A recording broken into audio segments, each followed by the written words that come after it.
तो आज की क्लास में हम डिस्कस करने वाले हैं एलिमेंट्री कैनाल के बारे में। इसमें क्या लिखा है, the oral cavity leads into a short pharynx which serve as a common passage for food and air. यानी जो फेरिंग्स होता है उसे हम क्या कहते हैं, common passage of food and air. किस तरीके से, ये जो नोज की ओपनिंग होती है इसे हम कहते हैं नॉस्ट्रिल। नोज की ओपनिंग को क्या कहते हैं, नॉस्ट्रिल। ठीक है, opening of nose is called nostril. और ये नोज की जो पाइप होती है इसे हम कहते हैं नेजोफेरिंग्स। नोज की जो पाइप होती है इसे हम क्या कहते हैं, नेजोफेरिंग्स। और ये माउथ में जो हो गया वो ओरल कैविटी, बक्कल कैविटी, दोनों ये ओपन किस में होते हैं, ओरोफेरिंग्स में। ठीक है, ये ओरोफेरिंग्स में। ओरल कैविटी भी कहते हैं, बक्कल कैविटी भी कहते हैं उसको। अब नेजो और ओरोफेरिंग्स दोनों ये किस में ओपन होते हैं, तो ये ओपन होते हैं फेरिंग्स में। किस में ओपन होते हैं, फेरिंग्स में। इसीलिए फेरिंग्स को क्या कहते हैं, common passage of food and air. यानी यहाँ से ही एयर पास हो रही है और यहीं से फूड भी पास होगा। देखिए ये चीज़ किस में, एयर आएगी फेरिंग्स में ही जाएगी और फूड भी फेरिंग्स से ही होके जाएगा। तो इसीलिए फेरिंग्स को कहते हैं common passage of food and air. अब इसमें आगे क्या लिखा है, the oesophagus and the trachea. Oesophagus को क्या कहते हैं, फूड पाइप कहते हैं, और ट्रैकिया को कहते हैं विंड पाइप। ठीक है, ईसोफेगस को क्या कहते हैं, फूड पाइप कहते हैं, और ट्रैकिया को क्या कहते हैं, विंड पाइप कहते हैं। ओपन इनटू द फेरिंग्स, ये बता रखा है हमने कि फेरिंग्स इसीलिए तो कॉमन पैसेज है किस चीज़ का, फूड और एयर का। फिर लिखा है a cartilaginous flap called epiglottis prevent the entry of food into the glottis. यानी जब ये दो पाइप हो गई, एक हो गई ये हमारी ट्रैकिया हो गई, ट्रैकिया का दूसरा नाम क्या है, विंड पाइप है। ठीक है, ये विंड पाइप है। और इस साइड में ये चीज़ क्या हो गया, हमारा ईसोफेगस हो गया। ये क्या हो गया, ईसोफेगस हो गया। अब ये क्या, ये फूड पाइप है और ये एयर वाली पाइप है। तो जो एयर वाली पाइप है यानी जो ट्रैकिया है, इसके ऊपर एक कैप लाइक कार्टिलेज का बना हुआ कवरिंग होता है जिसे हम क्या कहते हैं, इपीग्लॉटिस। क्या कहते हैं, इपीग्लॉटिस। इपी का मतलब क्या होता है, कहीं भी इपी वर्ड आए तो इसका मतलब होता है अपर। ठीक है, इपी का मतलब क्या होता है, अपर। तो ये ग्लॉटिस के ऊपर है। ठीक है, ग्लॉटिस के अपर वाले पार्ट पे है, इसीलिए इसका नाम क्या है, इपीग्लॉटिस है। तो इसमें क्या होता है कि जब फूड आता है तो ये वाली पाइप के ऊपर जो ये कैप लाइक स्ट्रक्चर यानी इपीग्लॉटिस जो है, ये इसको क्या कर लेता है, पूरी तरीके से कवर कर लेता है ताकि फूड विंड पाइप में न जा पाए। और इस तरीके से आसानी से फूड जो है वो ईसोफेगस के थ्रू पास हो जाता है। ठीक है, तो वही चीज़ है कि the oesophagus and the trachea open into the pharynx a cartilaginous flap called epiglottis. हमने बताया ना कि ग्लॉटिस के ऊपर जो कैप लाइक कवरिंग होती है उसे हम क्या कहते हैं, इपीग्लॉटिस कहते हैं। क्या लिखा है, prevent the entry of food into the glottis. जो ग्लॉटिस के अंदर प्रिवेंट करता है, प्रिवेंट का मतलब क्या होता है, रोकता है फूड को जाने में। फिर लिखा है opening of the wind pipe during swelling, जब भी हम खाते हैं, ठीक है, स्वेलिंग करते हैं। लिखा the oesophagus is a thin, जो ईसोफेगस है, जो ईसोफेगस की पाइप है वो क्या है, थिन है, लॉन्ग ट्यूब है, which extend posterior passing through the neck, जो पोस्टीरियर साइड से पास होती है हमारे नेक से। ठीक है, thorax and diaphragm and leads to a J shape bag like structure, bag like structure called stomach. अच्छा, हमारे स्टमक का शेप क्या होता है, तो जे शेप होता है। ठीक है, स्टमक का हमारे शेप क्या होता है, जे शेप होता है। फिर लिखा है अ मस्कुलर स्फिंक्टर गैस्ट्रोईसोफेजियल। अब ये चीज़ क्या है, गैस्ट्रोईसोफेजियल, तो ये हो गया हमारा ईसोफेगस। ईसोफेगस में ये हमारा हो गया जे शेप का स्टमक। अब जे शेप के स्टमक में यहाँ पे एक स्फिंक्टर लगा होता है। गैस्ट्रो से वर्ड किसके, स्टमक के लिए यूज़ किया, और ईसोफेगस में भी अटैच है ये, तो इसीलिए इसका यहाँ पे इस वाले स्फिंक्टर का नाम क्या हो गया, गैस्ट्रोईसोफेजियल स्फिंक्टर। ठीक है, गैस्ट्रो ईसोफेजियल स्फिंक्टर। गैस्ट्रो मतलब क्या हुआ, स्टमक के लिए, और ईसोफेगस से भी तो अटैच है ये स्फिंक्टर, इसीलिए इसका नेम क्या है, गैस्ट्रो ईसोफेजियल स्फिंक्टर। लिखा regulate the opening of oesophagus into the stomach, जो क्या करता है कि ईसोफेगस की ओपनिंग किस में करवाता है, स्टमक में। ठीक है, लिखा the stomach located in the upper left portion of the abdominal cavity has 4 major part, a cardiac portion into which the oesophagus open, a fundic region. यानी जो हमारा स्टमक है वो कई सारे पार्ट्स में डिवाइड है। कौन कौन से पार्ट्स में डिवाइड है, एक बार हम देख लेते हैं। कार्डियक, फंडिक और पाइलोरिक। कौन कौन सा है, कार्डियक, फंडिक और पाइलोरिक। अब ये डायग्राम के थ्रू समझ सकते हैं। ये हो गया ईसोफेगस और यहीं पे वो स्फिंक्टर पाया जाएगा। उस स्फिंक्टर का नाम क्या है? गैस्ट्रोइसोफेजियल, क्योंकि ईसोफेगस का भी इसमें अटैचमेंट हो रहा है, ईसोफेगस भी यहीं से जा रहा है स्टमक में, तो इसीलिए उसका नाम क्या है? Gastro-oesophageal stomach sphincter. और इसमें जो ये ईसोफेगस है, ये कितने ईसोफेगस ही ओपन हो रहा है। अब जो ये स्टमक है वो कितने पार्ट्स में डिवाइड हो रहा है? तो वो 3 पार्ट्स में डिवाइड है। फर्स्ट क्या है? फंडस, सेकंड क्या है? कार्डियक, और थर्ड क्या है? पाइलोरिक। ठीक है, जो स्टमक हमारा होता है वो कितने पार्ट्स में डिवाइड है? तो 3 पार्ट्स में, फंडस, कार्डियक और पाइलोरिक। फिर वही चीज़ है, जो पाइलोरिक होता है which open into the first part of small intestine. जो पाइलोरिक रीजन है वो किस में ओपन होता है? वो स्मॉल इंटेस्टाइन में ओपन होता है। लिखा small intestine is a distinguishable into 3 region. Small intestine के भी 3 पार्ट होते हैं। ठीक है, अ सी शेप ड्यूडेनम, जो ड्यूडेनम का शेप होता है उसका शेप क्या होता है? सी शेप होता है। स्टमक का शेप जे शेप होता है, ड्यूडेनम का शेप होता है सी शेप होता है। A long coiled middle portion jejunum and highly coiled ileum. यानी जो स्मॉल इंटेस्टाइन है वो कितने पार्ट्स में डिवाइड है? 3 पार्ट्स में डिवाइड है। कौन कौन सा? ड्यूडेनम, जेजुनम और इलियम। कौन कौन सा पार्ट है? ड्यूडेनम, जेजुनम और इलियम। अगर ये हम स्मॉल इंटेस्टाइन और लार्ज इंटेस्टाइन के पार्ट याद ना कर पाएँ तो एक ऐसे ट्रिक के थ्रू समझते हैं कि एक आरसीसी रोड है। ठीक है, आरसीसी समझ रहे ना, रोड जब बनती है तो आरसीसी, तो ये क्या हो गया? आरसीसी। ठीक है, ये लॉन्ग है, जो रोड है वो लंबी होगी। ठीक है, तो ये चीज़ क्या हो गई? लॉन्ग, या फिर लार्ज हो गई। ठीक है, लॉन्ग, लार्ज। और ये चीज़ क्या, अब इसमें इसको चेक करने के लिए एक डीआईजी साहब आ रहे हैं। ठीक है, डीआईजी, तो यहाँ पे जी ना यूज़ करके हम जे यूज़ करेंगे, डीआईजी साहब। ठीक है, थोड़ा सा याद करना पड़ेगा ना, तो डीआईजी साहब। तो डी से क्या हो गया? ड्यूडेनम, आई से क्या हो गया? इलियम, और जे से क्या हो गया? जेजुनम। यानी स्मॉल इंटेस्टाइन के पार्ट क्या हो गया? ड्यूडेनम, इलियम और जेजुनम। और ये लॉन्ग या लार्ज रोड है तो इसका नाम क्या हो जाएगा? आरसीसी। आर से क्या हो जाएगा? रेक्टम, सीकम और कोलन। यानी लार्ज इंटेस्टाइन के पार्ट क्या हो गया? Rectum, caecum, colon.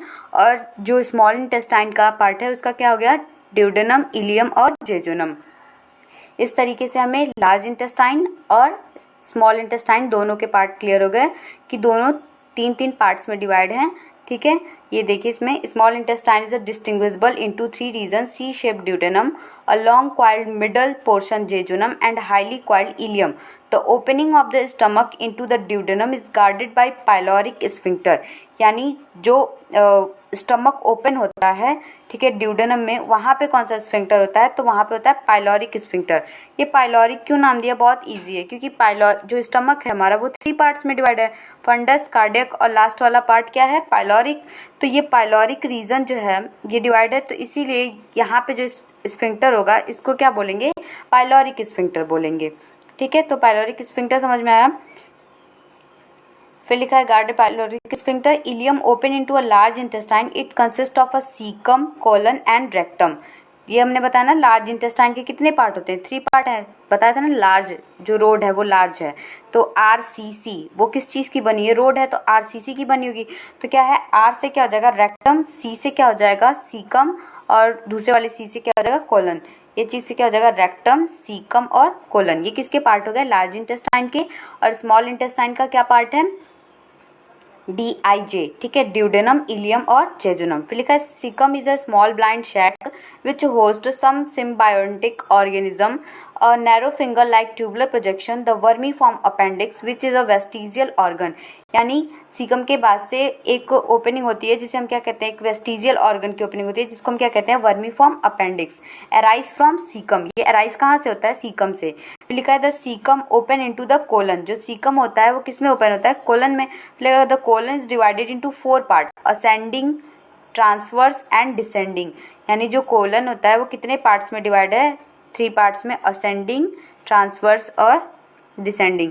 ये आप देख सकते हैं, ये हो गया असेंडिंग कोलन, ये क्या हो गया? Descending colon. ठीक है, और ये वाला हो गया ट्रांसवर्स कोलन। ठीक है, ये चीज़ हो गई ट्रांसवर्स कोलन। ये हो गया असेंडिंग, ये चीज़ क्या हो गई? डिसेंडिंग, और ये चीज़ क्या हो गया? ट्रांसवर्स। तो जो कोलन होता है वो कितने पार्ट्स में डिवाइड होता है? 3 पार्ट्स में, असेंडिंग, डिसेंडिंग और ट्रांसवर्स। ठीक है, फिर लिखा the descending part open into the rectum which open out through the anus. तो जो डिसेंडिंग पार्ट होता है वो किस में ओपन होता है? वो रेक्टम में ओपन होता है और फिर उसके बाद से एनस में। फिर लिखा the wall of alimentary canal from the oesophagus to rectum possess 4 layer, यानी एलिमेंट्री कैनाल ईसोफेगस से लेके रेक्टम तक उसमें कितनी वॉल होती है? 4 लेयर पाई जाती है। कौन कौन सी है? सेरोसा, मस्कुलैरिस और सबम्यूकोसा म्यूकोसा। ठीक है, कौन कौन सी है? Mucosa, submucosa, muscularis, serosa. 4 layer हो गई एलिमेंट्री कैनाल से लेके रेक्टम तक। ठीक है, कितनी लेयर होती हैं? 4 लेयर होती है। कौन कौन सी? म्यूकोसा, सबम्यूकोसा, मस्कुलैरिस और सेरोसा। ठीक है, म्यूकोसा, सबम्यूकोसा, मस्कुलैरिस और सेरोसा। फिर इसमें लिखा है serosa is the outer most layer and is made up of a thin mesothelium epithelium of visceral organ with some connective tissue, यानी जो सेरोसा होती है कुछ कनेक्टिव टिश्यू से मिलके बनी होती है। फिर लिखा है muscularis is form by smooth muscle cell usually arrange into an inner circular and an outer longitudinal, यानी जो मस्कुलैरिस वॉल होती है ये आप देख सकते हैं, ये लेयर बनी हुई है सेरोसा, मस्कुलैरिस, सब म्यूकोसा, म्यूकोसा, और बीच में ये थोड़ा सा खाली पार्ट है, इसको हम क्या कहते हैं? ल्यूमेन कहते हैं। ठीक है, जो खाली स्पेस है, खाली जगह है, उसे हम क्या कहते हैं? ल्यूमेन कहते हैं। ठीक है, तो मस्कुलैरिस जो है वो 2 पार्ट में डिवाइड है। अगर वो इनर होगी तो इनर वाले पार्ट को हम क्या कहेंगे? सर्कुलर, और आउटर वाले में वो कैसी है? लॉन्गिट्यूडनल। ये देख सकते हैं आप, ये चीज़ क्या हो गया? लॉन्गिट्यूडनल है, और इनर में कैसी है? ये सर्कुलर हो गई। और इस तरीके से हम बता सकते हैं कि जो मतलब ईसोफेगस से लेके रेक्टम तक कितनी लेयर हो गई? 4 लेयर हो गई। सेरोसा, मस्कुलैरिस, सब म्यूकोसा, म्यूकोसा, जिसमें से मस्कुलैरिस कितने पार्ट में डिवाइड है? तो 2 पार्ट में है। इनर वाली जो है वो सर्कुलर है, और आउटर वाली जो है वो कैसी है? वो लॉन्गिट्यूडनल है। ठीक है, इतना समझ में आया? फिर इसमें लिखा है oblique muscle layer may be present in some reason.